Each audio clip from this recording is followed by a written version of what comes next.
Assalamualaikum warahmatullahi wabarakatuh. Halo teman-teman, apa kabar? Udah makan belum? Udah dapat pacar? Udah bahagia hari ini? Udah tersenyum belum? Yang belum senyum, ayo senyum dulu biar semangat. Gak boleh nyerah dong. Jumpa lagi bersama Anon. Oke, di video kali ini Anon akan membahas tentang toxic relationship. Mungkin sebagian besar dari kalian tahu apa itu toxic relationship. Ya, hubungan yang bisa dikatakan tidak baik. Oh iya, pada video kali ini Anon akan menceritakan tentang pengalaman toxic relationship yang mendewasakanku by Sobat Anonim. Sebelum masuk videonya, seperti biasa, Anon akan bercerita seolah-olah cerita tersebut adalah Anon yang mengalaminya. Oh ya, sebelum masuk, ini ada kata-kata dari si penulis.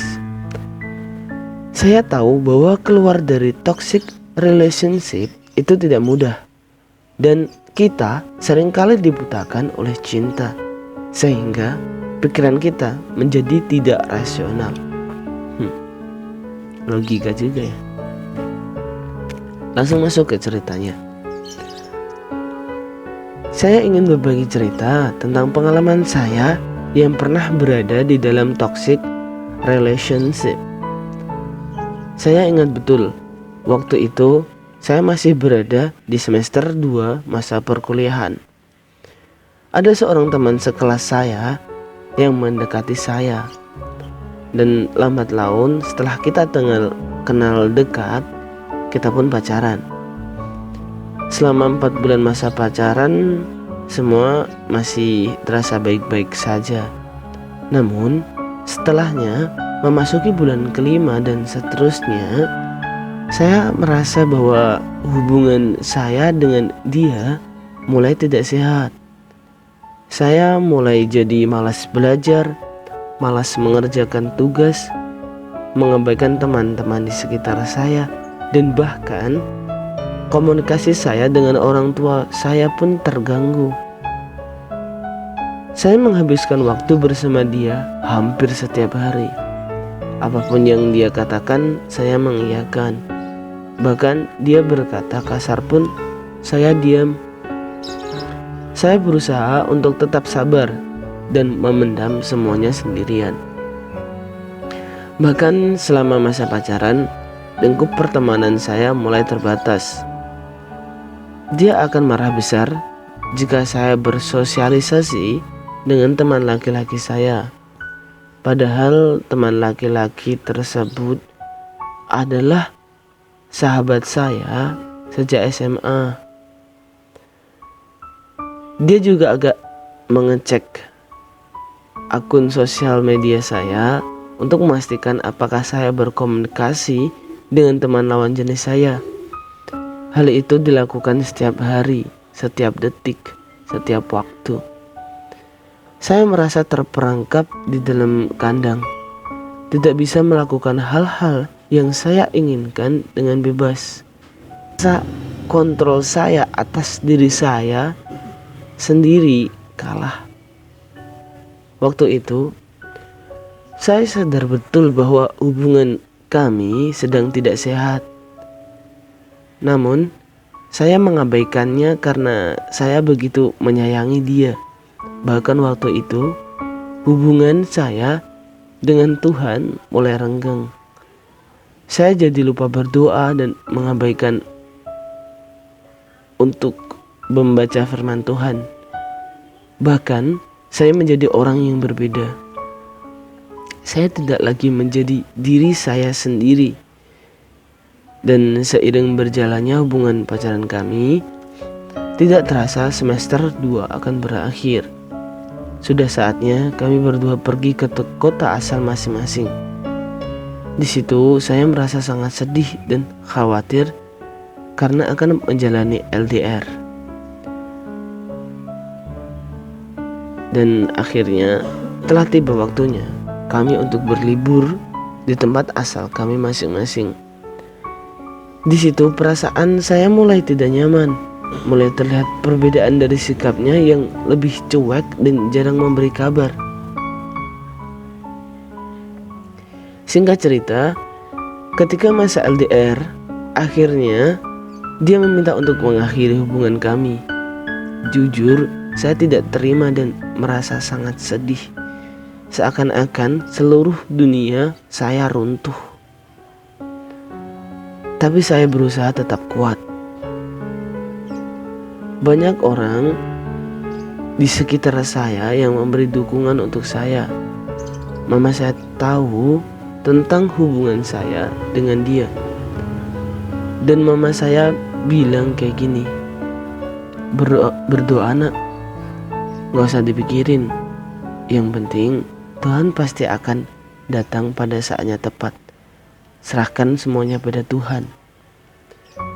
Akhirnya seiring berjalannya waktu, saya mulai bisa ngelupain segala rasa sakit yang saya rasakan. Dan saya sangat bersyukur karena mama saya selalu mengajak saya untuk membaca renungan dan berdoa bersama.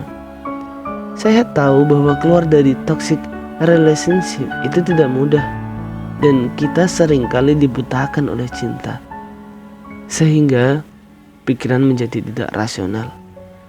Saya pun seperti itu. Namun dari hal yang saya banyak belajar bahwa semua ada masanya. Sedih pun ada masanya.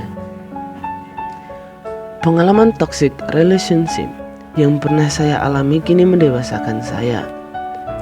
Setelah kejadian tersebut, ada banyak hal yang berubah dalam dirinya. Aku mulai dari kembali fokus pada kuliah, belajar dan mengerjakan tugas dengan serius, serta memperbaiki hubungan saya dengan Tuhan dan orang tua. Seiring berjalannya waktu, nilai saya yang sebelumnya menurun kini membaik kembali. Hubungan saya dengan Tuhan dan orang tua pun kembali lekat. Dari pengalaman tersebut, saya belajar bahwa mungkin inilah cara Tuhan menyelamatkan saya dari hubungan yang tidak sehat tersebut, dengan mengakhiri hubungan itu sendiri. Memang rasanya sedih dan sakit di awal, namun dengan berjalannya waktu akan ada banyak hal yang bisa dipahami dan disyukuri. Tuhan tidak ingin melihat saya terus-menerus berada di dalam hubungan yang tidak sehat. Ia ingin saya lepas sepenuhnya dari belenggu toxic relationship. Teman-teman, ingat bahwa pasangan hidup itu sudah disediakan oleh Tuhan. Ia pasti akan menyediakan yang terbaik.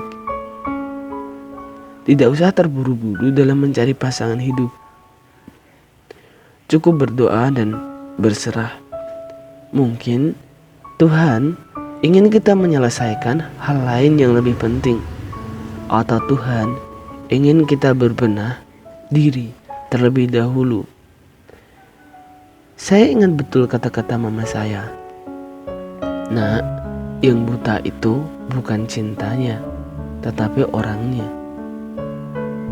Mendengar hal itu, jujur saya tertegun. Benar juga, cinta sebenarnya tidak membutakan. Namun manusialah yang membutakan dirinya sendiri atas nama cinta. Inilah ceritaku, semoga bisa bermanfaat untukmu. Nah, gimana tuh teman-teman ceritanya? Ini cerita dari seorang teman wanitaku ya. Ya teman kenal gitulah. Kayak dia itu bukan merasa sih, emang udah berada di toxic relationship yang dimana dia ngejauhin teman-temannya, ngerasa dikandangin, nggak bisa ambil kendali atas dirinya sendiri. Mungkin sebagian besar dari kalian mengalaminya. Kayak aku tuh sebenarnya kesiksa hubungan sama dia, tapi mau gimana, aku sayang sama dia. Mungkin sebagian besar dari kalian kayak gitu. Iya, memang berat sih teman-teman keluar dari zona toxic relationship. Tapi kalau sulit bukan berarti nggak bisa keluar ya kan. Emang awalnya aja sih yang sedih, menyakitkan. Tapi kalau udah bisa keluar dari toxic relationship, mungkin hidup kalian akan lebih plong, lebih enak. So buat teman-teman, tetap jaga kesehatan, jangan lupa makan, dan keep safety. Oke, sekian dari Anon. Wassalamualaikum warahmatullahi wabarakatuh. See you.